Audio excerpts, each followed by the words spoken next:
जोहार दोस्तों, मैं स्मृति ऐश्वर्या आप सभी का स्वागत करती हूँ। और मेरी आवाज़ आ रही है हाँ या ना में आंसर कर दीजिएगा। कभी कभी ऐसा होता है कि क्लास स्टार्ट रहती है लेकिन आवाज़ नहीं आती है, तो आवाज़ आ रही हो तो क्लास स्टार्ट कर दीजिएगा। और कौन से ज़िले से आ रहे हैं इसका भी आप सभी मुझे बताएंगे। देखिए दोस्तों, आज की क्लास में मैंने क्लास को थोड़ा सा अट्रैक्टिव बनाने के लिए झारखंड के करंट अफेयर्स भी जोड़े और थोड़ा सा इंफॉर्मेटिव बनाने के लिए भी, क्योंकि झारखंड का करंट अफेयर्स भी साथ साथ होने चाहिए। तो अभी तो मैं पर डे का अपडेट दे रही हूँ आज से, और कुछ मुझे आज ज़रूरी काम भी था, बहुत ही ज़रूरी काम है। आने वाले समय में आप लोगों को पता चल जाएगा। और आप सभी को पता है कि अक्सर वो काम मैं संडे को किया करती हूँ। तो आज रविवार है, आज छुट्टी का दिन है, फिर भी मैंने कोशिश किया है कि कुछ झारखंड के से संबंधित अपडेट मैं आप लोगों को दे दूँ। 2 अपडेट अभी निकल के आ रहे हैं, मोस्ट इम्पॉर्टेंट है। जो पहला अपडेट है ये कि नीट पेपर लीक मामले में बिहार पुलिस का झारखंड में बड़ा एक्शन हुआ है। अब ये एक्शन क्या हुआ है, क्योंकि नीट, आप लोगों को पता है कि नीट की जो परीक्षा ली गई थी, ये परीक्षा का जब परिणाम आया तो परिणाम आने के बाद से ही लगातार ये बहुत ही ज़्यादा विवादित रहा।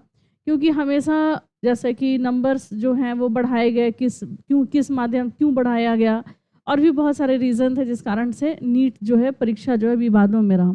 लेकिन अब जो मामला निकल कर आ रहा है कि ये प्रश्न पत्र लीक से संबंधित भी मामला है, और बिहार में इससे संबंधित जो है वो पुलिस में FIR भी किया गया था। लेकिन उस समय में कोई पहले ही कर दिया गया था जब पेपर लीक का मामला आया था, जब एग्ज़ाम कंडक्ट होने थे, लेकिन उस समय में कोई एक्शन लिया नहीं गया था। अब जा कर के जब पूरे भारत में ये आवाज़ उठने लगी कि नीट का पेपर जो है वो लीक हुआ था और पटना में इस तरीके की घटनाएं सामने आई थी, तो इस मामले को लेकर के, और वहाँ शास्त्री नगर थाना है पटना में, तो वहाँ का एक मामला है, तो वहाँ के मामले को लेकर के बिहार पुलिस जो है वो छापेमारी करा। देवघर जिले से 6 को दबोचा गया। तो नीट मामले में अब झारखंड भी जो है वो शामिल हो गया है। तो ये आज का बहुत ही महत्वपूर्ण खबर है। इसके बारे में हम लोग पूरा डिटेल जो है ना, आप शाम की क्लास में कीजिएगा, 4 बजे वाली क्लास में। ये मामला पूरा क्या है इसके बारे में मैं आपको बताऊंगी। एक स्पेशल इसके लिए वीडियो ही बना रही हूँ।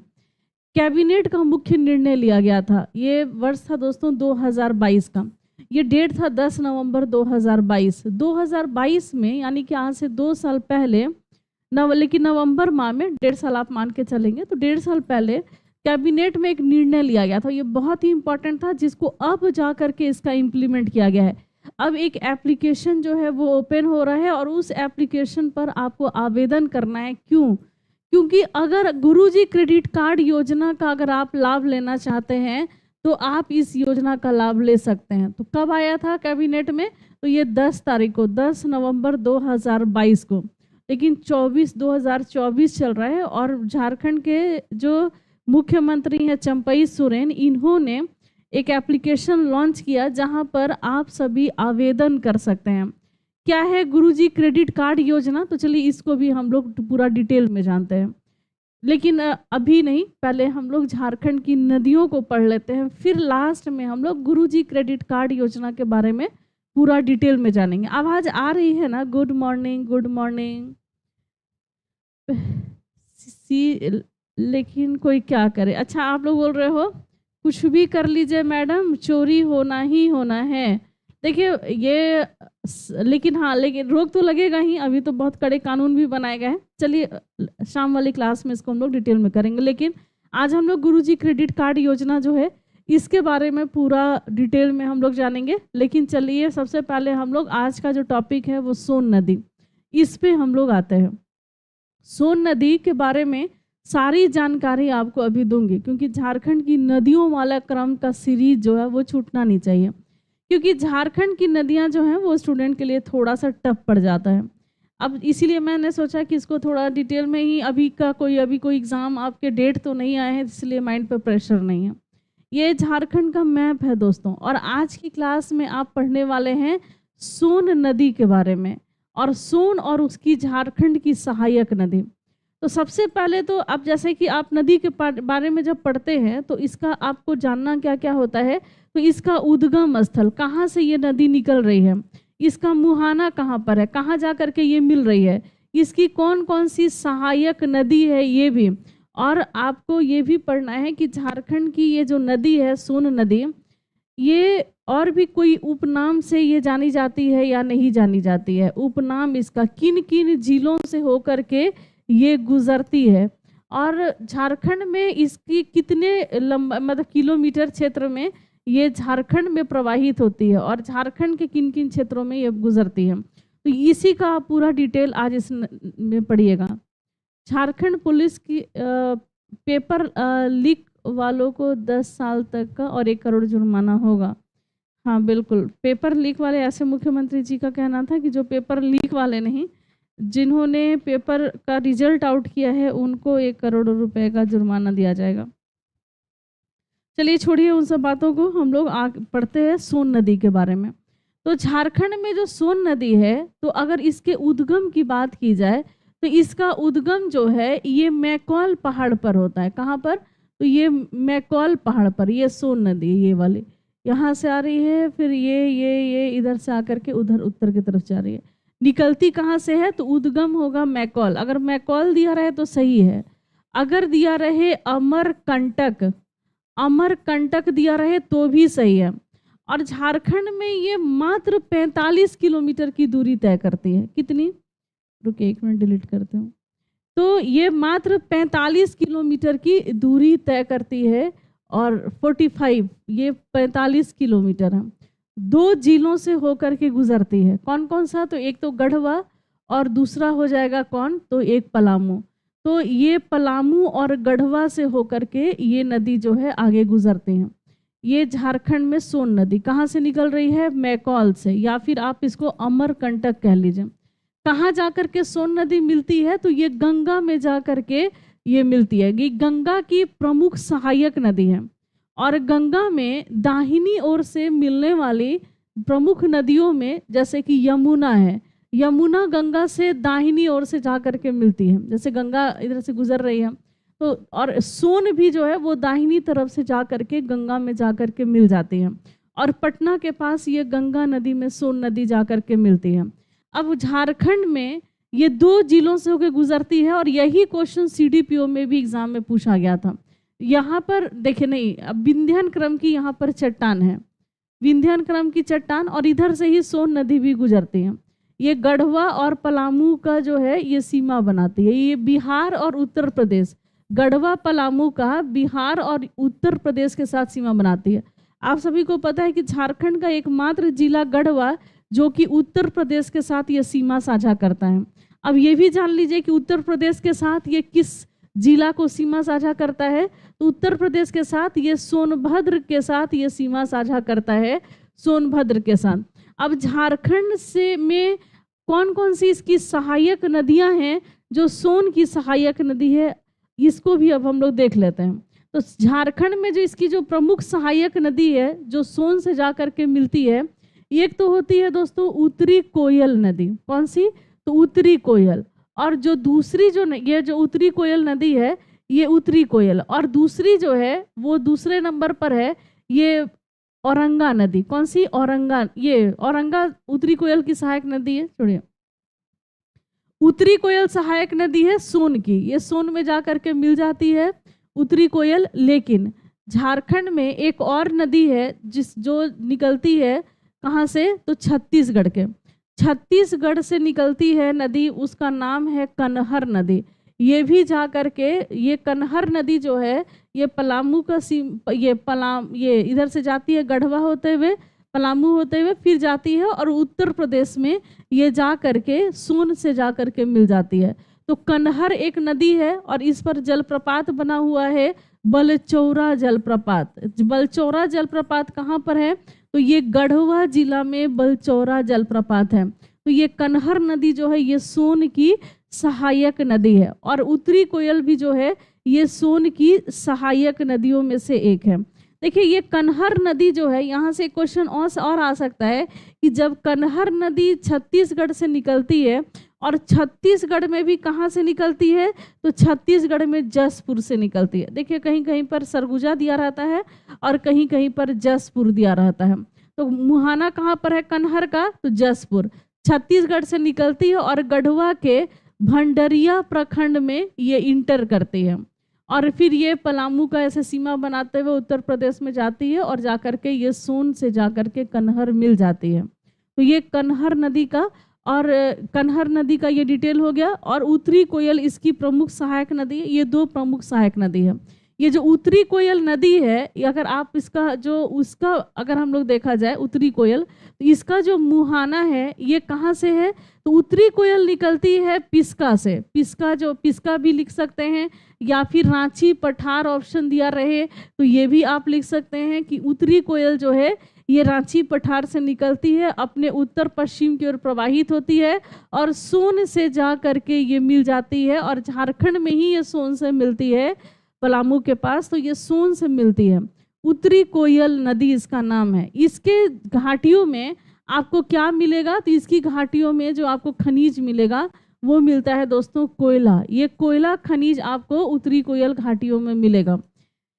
झारखंड की इस नदी की जो प्रमुख सहायक नदी है, तो कुछ प्रमुख 3 सहायक नदियों के बारे में जानिएगा। यहाँ पर मैं अब थोड़ा सा यहाँ से हटती हूँ क्योंकि थोड़ा सा पेज चाहिए होगा जहाँ पर मैं आपको इसके बारे में बता दूँ। देखिए उत्तरी कोयल नदी, अब इसकी जो सहायक नदी है ये औरंगा नदी है और एक नदी है अमानत नदी। औरंगा और अमानत इसकी सहायक नदी है। औरंगा जो है ये कहाँ से निकलती है, तो ये किस्को प्रखंड से निकलती है और ये कहाँ पर है, तो ये लोहरदगा में किस्को प्रखंड है।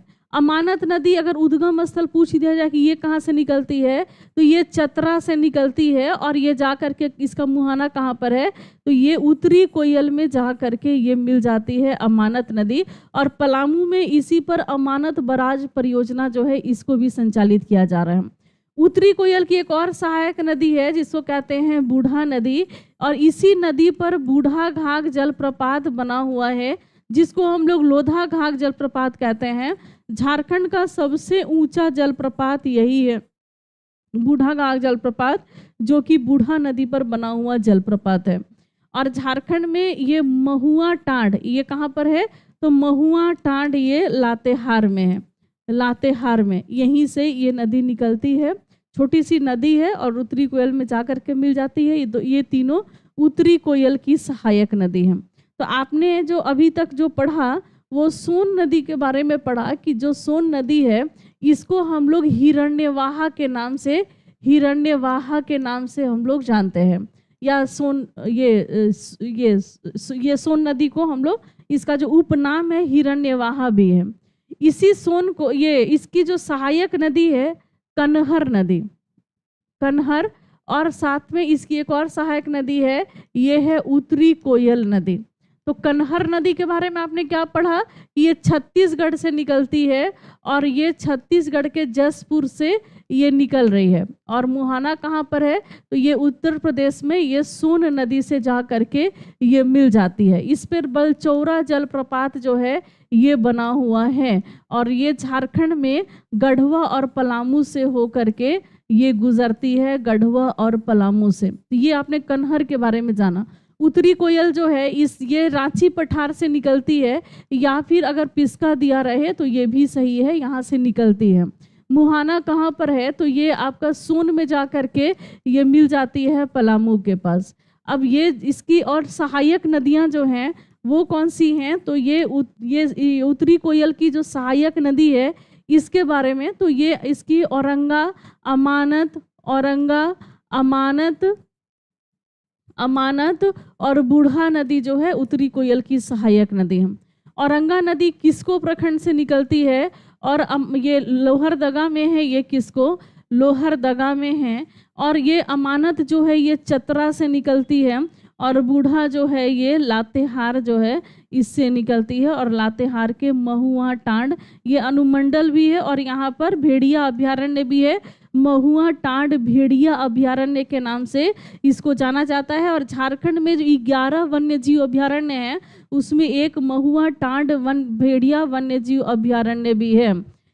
हाँ बिल्कुल सही, आप लंबाई की बात कर रहे हैं। चलिए, जो लंबाई की छूट गई है, तो झारखंड में इसकी ये सोन नदी 45 किलोमीटर की दूरी तय करती है और इसकी जो कुल लंबाई है, सोन नदी की जो कुल लंबाई है वो कितनी है, तो लगभग कहीं कहीं 780 दिया रहता है और कहीं कहीं 785 किलोमीटर दिया रहता है। इसका मुहाना कहाँ पर है सोन नदी का, तो ये गंगा में जा करके मिल जाती है पटना में। और इसी नदी के ऊपर कोइलवर बांध बना हुआ है, कोइलवर बांध बना हुआ है झारखंड में, माफ कीजिएगा बिहार में। ये कोइलवर बांध कहाँ पर है, तो ये बिहार जिला, बिहार राज्य में कोइलवर बांध बना हुआ है।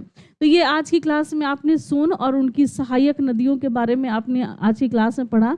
जो नेक्स्ट जो टॉपिक होगा, अगले क्लास का जो टॉपिक होगा, वो आप लोगों का दक्षिणी कोयल नदी, दक्षिणी कोयल और इसकी सहायक नदियां जो हैं, ये आप लोग एक बार पढ़ के आइएगा, फिर मैं भी आपको पढ़ा दूंगी। ये बड़ा टॉपिक है, दक्षिणी कोयल और उसकी सहायक नदी। इसी में आपको शंख नदी के बारे में भी आपको मैं पढ़ा दूंगी, शंख और उनकी सहायक नदियों के बारे में। देखिए, जैसे कि मैं, अगर आप पहली बार झारखंड जी के आज की क्लास में पढ़ रहे हैं, इसके पहले आपने क्लास को ज्वाइन नहीं किया था, तो मैं आपको बता देती हूँ यहाँ पर कि झारखंड में जो नदियाँ हैं, ये अपने ढाल का अनुसरण करते हैं। और इस ढाल का अनुसरण करते हुए इसके 5 प्रणाली है। एक तो है उत्तर की तरफ जाती है, एक जो है एक उत्तर और पश्चिम की तरफ, नॉर्थ वेस्ट की तरफ ये जाती है, और एक उत्तर ये और एक पूर्व की तरफ जाती है, यानी कि ईस्ट की तरफ जाती है, और दूसरा है साउथ की तरफ, दक्षिण की तरफ, और तीसरा है साउथ ईस्ट की तरफ आती है। तो ये 5 तरह की नदियाँ प्रवाहित होती हैं। आपने जो पहला क्लास पढ़ा था, इसमें आपने दामोदर नदी के बारे में पढ़ा था, लिंक मैं सारा डिस्क्रिप्शन में बाद में दे दूंगी, दामोदर नदी के बारे में। फिर आपने स्वर्णरेखा नदी और उसकी सहायक नदियों के बारे में पढ़ा। आज की क्लास में आपने सोन नदी और सोन की सहायक नदियों के बारे में आज आपने पढ़ा। उतना चीज़ें आपने पढ़ लिया जहाँ से एग्जाम में क्वेश्चन आप लोगों के आ सकते हैं। मैं एकदम ठीक हूँ, मेरी तबीयत नहीं ख़त्म नहीं हुआ है। अच्छा, छोटा क्लास नहीं, अभी ख़त्म नहीं हुआ है, अभी और भी आपको बतानी है। क्योंकि गुरुजी क्रेडिट कार्ड योजना आज की क्लास में मैं आपको बताने वाली हूँ। कौन सी योजना है? गुरुजी क्रेडिट कार्ड योजना। चलिए, अभी और भी कंटेंट है। आप लोग लग रहा है क्लास ख़त्म हो गया।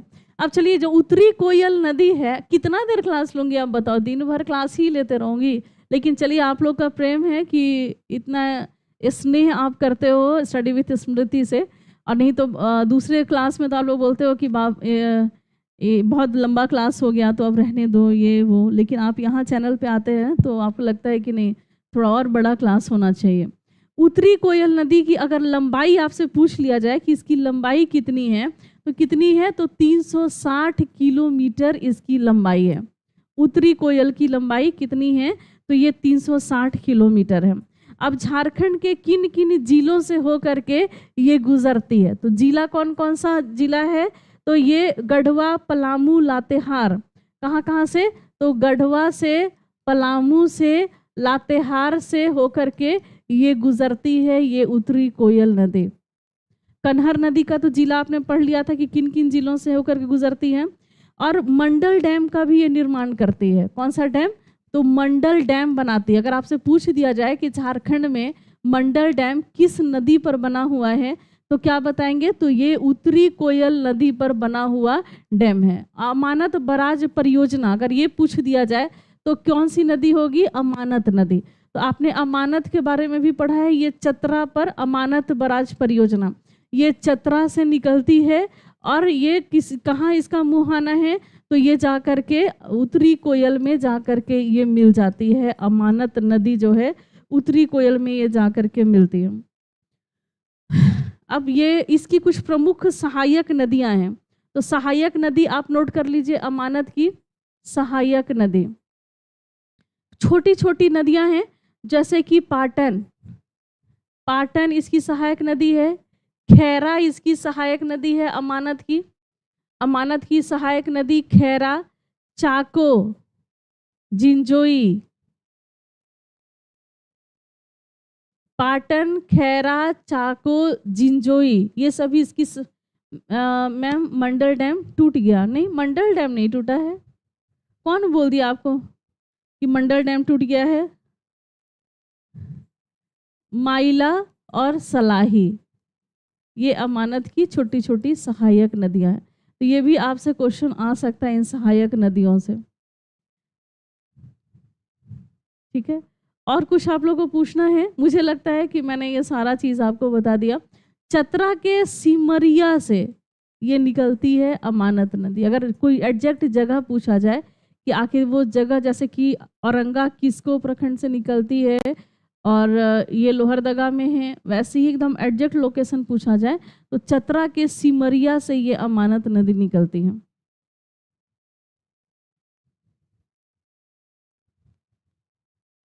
अब चलिए, अब हम लोग गुरुजी क्रेडिट कार्ड योजना के बारे में जानते हैं। ये तो सोन नदी के बारे में हो गया, तो चलिए अब हम लोग गुरुजी क्रेडिट कार्ड योजना।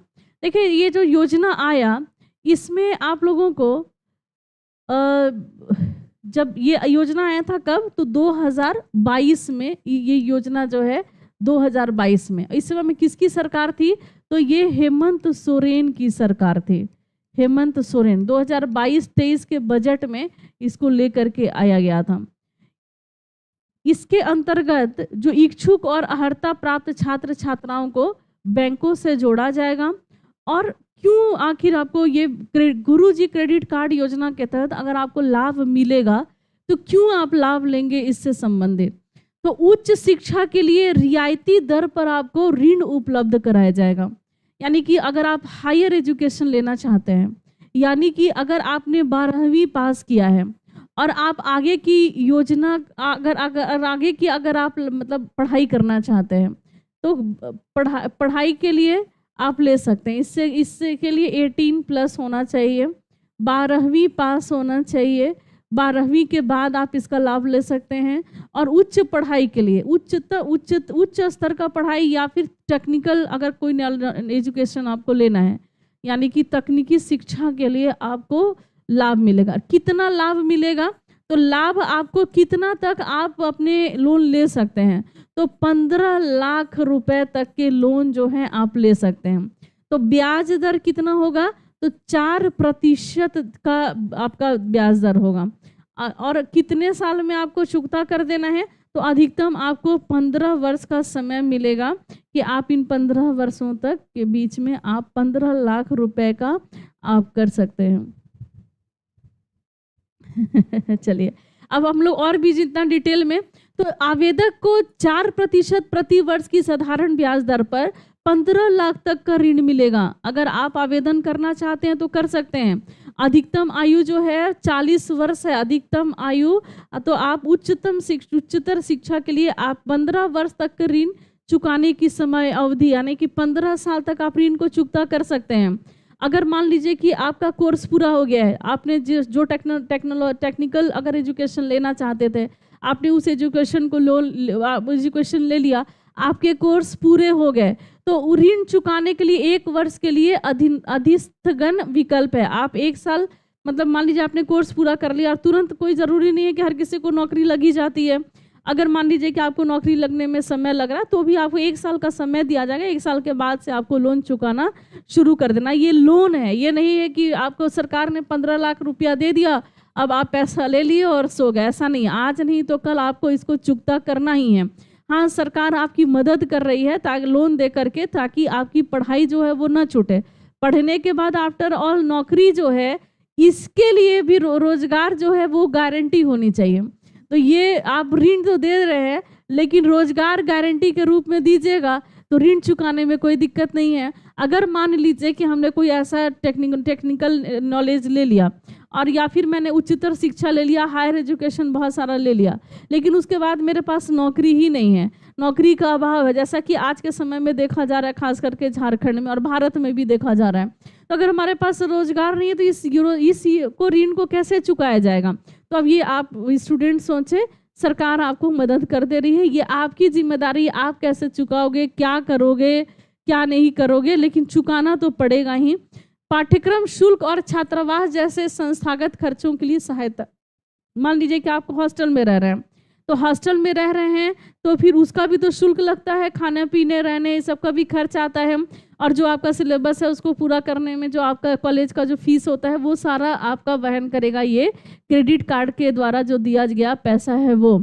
मेस फीस, यात्रा जैसे गैर संस्थागत खर्चों के लिए 30% तक ऋण का उपयोग करने का प्रावधान है। मान लीजिए कि मेस, जैसे आप खाना खा रहे हैं, और फिर ये यात्रा, मान लीजिए आप ट्रेवल कर रहे हैं, आप एक जगह से दूसरे, पता चला है कि आप यहाँ से आप प्रति माह जो है किसी दूसरे देश का यात्रा कर रहे हैं, या फिर किसी दूसरे राज्य में इतना ज़्यादा यात्रा कर लिए कि बहुत ज़्यादा एक्सपेंसिव हो गया, या इतना आप खा लिए, दोस्तों को खिला दिए कि बहुत ज़्यादा एक्सपेंसिव हो। ऐसा नहीं है। आपको अपने जो आपको दिए गए हैं जो पैसे, तो 15 लाख रुपए का आप मात्र 30% आप इस्तेमाल कर सकते हैं किस काम के लिए, तो मेस फीस या यात्रा आदि पर अधिकतम आप 30% खर्च कर सकते हैं। तो क्या दिया हुआ है, अधिकतम 30% तक का ऋण उपयोग करने का प्रावधान दिया हुआ है। राज्य के सभी जो मेधावी विद्यार्थी हैं उनके लिए हर वर्ष, प्रत्येक वर्ष कितने करोड़ रुपए का ऋण दिया जाएगा, तो 500, सरकार ने ये प्रावधान किया कि प्रत्येक वर्ष 500 करोड़ तक के ऋण जो है वो मेधावी छात्रों को झारखंड के उनको दिया जाएगा। अब इसका लाभ किसको किसको मिलेगा, इसकी पात्रता क्या है, तो इसकी आप क्या कोई भी लाभ ले सकता है झारखंड में? आग नहीं, यहाँ पर किसको लाभ मिलने वाला है, तो अभी तक झारखंड का निवासी होना चाहिए, मतलब वो जो लाभार्थी है जिसको लाभ चाहिए वो झारखंड का ही निवासी होना चाहिए, झारखंड के बाहर का नहीं। क्या बोल रहे हो? लोन लो और जॉब नहीं मिलेगा, फिर जमीन बेच करके पैसा दो सरकार को। देखिए ये तो जिम्मेदारी है आपकी, लोन लीजिए, लेकिन सरकार अब आपको लोन दे रही है, अब आप लोन लीजिए, लेकिन लोन को चुकता करना ये आपकी रिस्पॉन्सिबिलिटी होगी। रोजगार दे दीजिए ना, हर घर में रोजगार दे दीजिए, इस पीढ़ी को रोजगार दे देना। देखिएगा अगले पीढ़ी को आपको लोन बांटने की ज़रूरत नहीं होगी। मान लीजिए कि मेरे पास रोजगार है तो मेरे बेटा के लिए मुझे लोन की ज़रूरत नहीं होगी, मैं उसको पढ़ा लूँगी।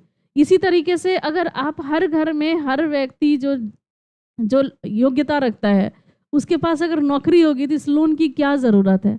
आप रोजगार दो, लोन सही नहीं होता है, मेरे ख्याल से लोन बहुत अच्छा नहीं, लेकिन एजुकेशन के लिए आज के समय में बिना लोन लिए कोई पढ़ भी नहीं पाता है, क्योंकि एक मुश्त आपको इतने सारे पैसे देने होते हैं, कॉलेज के फीस होते हैं, इतना एक्सपेंसिव होता है कि अगर कोई गरीब आदमी चाहे कि अगर वो पढ़ाई कर ले बिना लोन का, तो ये भी संभव नहीं है। जैसे कि मेरा ही बेटा है, उसको 12 के बाद फॉरेन जाना पढ़ने के लिए, तो आपको क्या लगता है कि बिना लोन लिए संभव है? तो बिना लोन लिए असंभव है कि वो बाहर दूसरे देश में जा करके वो पढ़ाई कर सके। चाहे अगर अपने देश में अगर किसी को पढ़ना है, अगर इंजीनियरिंग में एडमिशन हो गया, मेडिकल में एडमिशन हो गया, या फिर किसी ऐसे संस्थान में जहाँ पर आप मैनेजमेंट सीखने के लिए जा रहे हैं, तो फिर वहाँ पर आपको बिना लोन लिए काम ही नहीं चलता, चाहे वो मिडिल क्लास फैमिली से हो या फिर बीपीएल फैमिली से हो, सबको लोन लेना ही पड़ता है। सरकार ने एक बहुत अच्छा प्रावधान किया है कि आपको कम से कम 15 लाख रुपए मिल जा रहे हैं, तो किसको किसको मिलेगा, तो झारखंड के ही निवासी होने चाहिए। विद्यार्थी मान्यता प्राप्त स्कूल से 10वीं और 12वीं कक्षा पास होनी चाहिए, और झारखंड के ही स्कूल से आपको 10वीं या 12वीं पास प्राप्त 10वीं 12वीं करने होने चाहिए। विद्यार्थी की आयु 40 वर्ष से अधिक नहीं होनी चाहिए, जो स्टूडेंट है उसकी आयु 40 साल से ज़्यादा नहीं होनी चाहिए।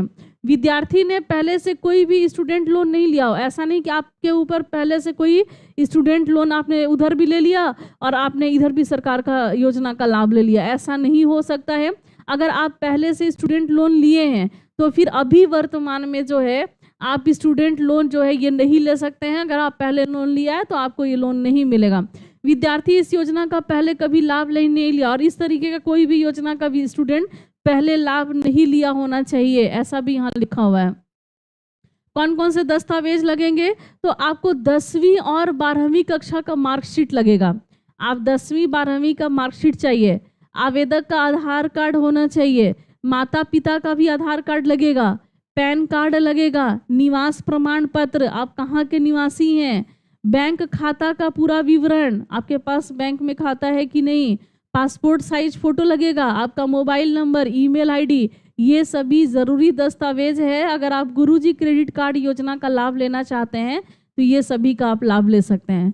आज की क्लास में आपने सोन नदी और उसकी सहायक कनहर नदी के बारे में आपने पढ़ा, और कल की क्लास में आप जो है सरकार बेरोजगारी भत्ता भी दे रहा है, उसका एक एक करके अगर सरकार को 6 साल मिलता ना, देखिए बहुत दुर्भाग्य का बात है कि सरकार को 5 वर्ष मिला है।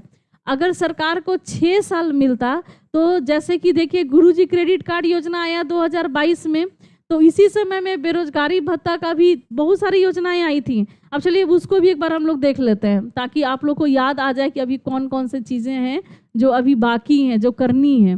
देखिए, ये जो कैबिनेट में जो प्रस्ताव पारित हुआ था, जो भूल गए होंगे उनको मैं याद करा देती हूँ कि आया था गुरुजी क्रेडिट कार्ड योजना। तो चलिए, ये तो आपका जून माह 2024 में ये अब इसका एप्लीकेशन जो है अब ऑन हो गया है। आप लोग जाइए, अप्लाई कीजिए, और जिसको लोन लेना है लोन लेकर के पढ़ाई कीजिए। अब देखिए, ये तो आ गया, झारखंड सरकार ने, चंपई सोरेन ने इसको लागू तो हो गया था हेमंत सोरेन के द्वारा ही, लेकिन एकदम इसको एकदम शुरू हो गया, मतलब कि अब एकदम इम्प्लीमेंटेशन में आ गया और आप आवेदन कर सकते हैं। तो वो यही है, अब कर सकते हैं इसका आवेदन, नहीं तो सब कागजों पर था अभी। अब झारखंड के विद्यार्थियों के लिए यूपीएससी, अगर हो सकता है आपको दिख नहीं पा रहा हो, मैं आपको पढ़ के सुना देती हूँ, कुछ याद भी करा देती हूँ। जेपीएससी केंद्रीय जेएसएससी और विभिन्न भर्ती एजेंसियों के द्वारा वर्ग ए, बी और सी में भर्ती के लिए प्रतियोगिता परीक्षा की तैयारी करने के उद्देश्य से निःशुल्क कोचिंग की व्यवस्था प्रदान करनी थी। सरकार को क्या करना था कि आप लोगों के लिए निःशुल्क कोचिंग व्यवस्था करनी थी। और किस योजना के द्वारा? तो एकलव्य प्रशिक्षण योजना। तो याद रखिएगा, एकलव्य प्रशिक्षण योजना आपको क्या दे रहा है? तो यूपीएससी जेपीएससी के प्रतियोगिता परीक्षा के लिए निःशुल्क कोचिंग की व्यवस्था करनी थी, जो कि अभी तो शुरू नहीं हुई है, हो सकता है कि कुछ महीनों में।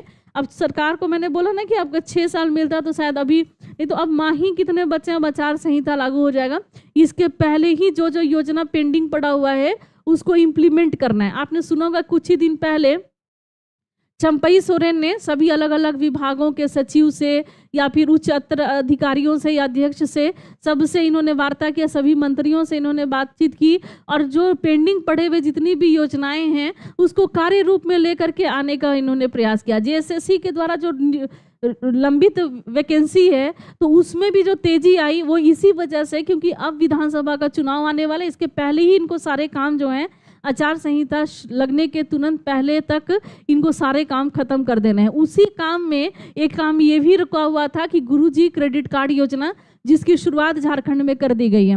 अब यहाँ पर एक और काम ये बचा हुआ है, एकलव्य प्रशिक्षण योजना, क्योंकि इसमें निःशुल्क यूपीएससी जेपीएससी की तैयारी स्टूडेंट को कराई जाएगी। अब ऐसा होगा, अब लिखा है तो होगा। अब क्रेडिट कार्ड योजना जब आ गया तो ये भी होगा, और ये हो रहा है, मुझे पता है, इसमें भी काम हो रहा है। टेंडर वगैरह आया था और उसको बहुत सारे कोचिंग संस्थान जो इसको फुलफिल करते हैं उन्होंने फिल किया था और उनको चला गया है ये काम। अब कब शुरू हो रहा है, धरातल पे कब आ रहा है, ये अब सामने अब पता चलेगा, समय आएगा। मुख्यमंत्री सारथी योजना, एक सारथी योजना आया था, इसमें क्या करना है, आपको कौशल देना है, यानी कि आपको स्किल देना है। और इस योजना मतलब प्रखंड स्तर पर युवाओं को स्किल देना है, यानी ब्लॉक स्तर पर स्किल देना है। ये कौन सा मुख्यमंत्री सारथी योजना था। इंजीनियरिंग मेडिकल के प्रतियोगिता परीक्षा की तैयारी कराने के लिए, या फिर इसमें होटल मैनेजमेंट था, फैशन डिजाइनिंग था, या चार्टर अकाउंटेंट के प्रतियोगिता परीक्षा की, ICWA की प्रतियोगिता परीक्षा की तैयारी के लिए आपको निःशुल्क कोचिंग संस्थान की व्यवस्था कराई जा रही थी शिक्षा प्रोत्साहन योजना के द्वारा, योजना में। और ये भी 2022 में ही आया था, मुख्यमंत्री शिक्षा प्रोत्साहन योजना। तो ये भी अभी पेंडिंग में है और इसका भी टेंडर वगैरह सब कुछ हो चुका है। अब काम कब से वो लोग करना शुरू कर दे रहे हैं और इसके लिए अलग अलग जगहों पर कब कब इसका कोचिंग संस्थान खुलना शुरू हो जा रहा है, ये भी समय बताएगा। बहुत ही जल्द इसके भी समय आएगा। जैसे कि गुरुजी क्रेडिट कार्ड योजना का समय आ गया है, वैसे ही इसका भी समय आएगा। तो आपने बहुत सारी नई योजनाओं, नई मतलब 2022 की योजना है, क्योंकि 2024 में विधानसभा चुनाव के पहले सभी इम्प्लीमेंट हो रहे हैं। तो गंगा, बहती गंगा में हाथ धोना है, तो आप लोग भी है, नियुक्ति का समय चल रहा है और इसी बहती गंगा में अपने जितने भी हाथ हैं वो धुल लीजिए। और रोजगार के अवसर आ रहे हैं बहुत सारे, और इसी रोजगार के जितने भी अभी एग्जाम हैं आने वाले हैं, वैकेंसी आने वाली है, जितना जल्दी हो सके आप लोग अच्छे से तैयारी कीजिए और तैयारी करके अपना रिजल्ट लेकर के आइए। एक्साइज कांस्टेबल झारखंड पुलिस की रनिंग बहुत जल्दी होगी, और जीएसएससी सीजीएल के लिए भी अब पता ये करना होगा। अब एक मार्च निकलने वाला, आज मैं बात करूंगी जो आंदोलन में शामिल जो छात्र जो होते हैं, जो नेतृत्व का, आप लोगों को लगता है ना कि स्टडी विथ स्मृति मैम पहुंच गई मैदान में तो यही नेतृत्व कर रही है, नहीं, ऐसा नहीं है। हम लोग वहाँ केवल इसलिए जाते हैं कि आप लोगों का मनोबल बढ़े, कि चलो आपको मैं पढ़ा रही हूँ लेकिन आपकी लड़ाई में भी आपके साथ खड़े हूँ। इस वजह से हम लोग वहाँ पहुँचते हैं कि आपके साथ मैं हूँ, हर परिस्थिति में हूँ। अलग अलग कोचिंग संस्थान भी इसीलिए मैदान में पहुँचते हैं ताकि ये बता सकें उनकी कि आप मेरी जिम्मेदारी हो। लेकिन इसका नेतृत्व कोई और कर रहा होता है, स्टूडेंट कर रहे होते हैं। ये स्टूडेंट का आवाज़ होता है और स्टूडेंट ही इसको शुरू करते हैं। फिर अभी सुन रहे हैं कि एक मार्च निकलने वाला है, अब उसके बारे में भी अभी सारा बैठक होगा। और बैठक मतलब मीटिंग बोलते हैं तो आप लोग मीटिंग वाला, पंचायत वाला जो अभी सीरीज़ आया है उसका बात आप करते हो, लेकिन बिना मीटिंग का कोई चीज़ होता नहीं है। रामगढ़ में 53वां अधिवेशन क्या था? तो एक मीटिंग ही थी। तो बिना मीटिंग का कोई काम नहीं होता है दोस्तों। तो मीटिंग को गलत वे में आप लेकर के नहीं जाओ। तो बिना शिक्षकों के, बिना छात्रों के कि यही होता है ना कि कोई कुछ बोलेगा, कोई कुछ बोलेगा, उसका गलत दिशा चला जाता है। अब देखते हैं कि एजेंसी जो है वो तय हुई है नहीं हुई। 11 जून को जो हम लोग गए थे उस दिन तो कोई एजेंसी थी नहीं। अब एजेंसी होने के बाद इनको कम से कम 2 महीना का समय लगेगा एग्जामिनेशन कंडक्ट करवाने में। तो देखते हैं क्या होता है। ठीक है।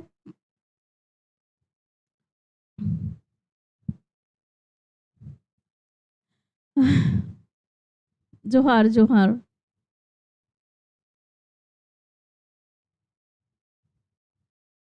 पानी नहीं है गंगा नदी में, आप कह रहे हो गंगा नदी में। और मिलते हैं नेक्स्ट वीडियो में।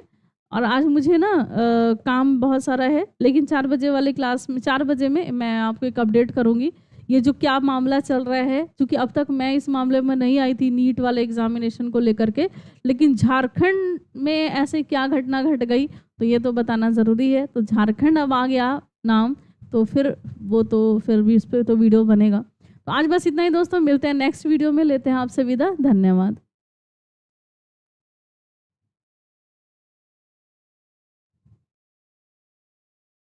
अल्तमस जी सलाम, सलाम, वालेकुम अस्सलाम।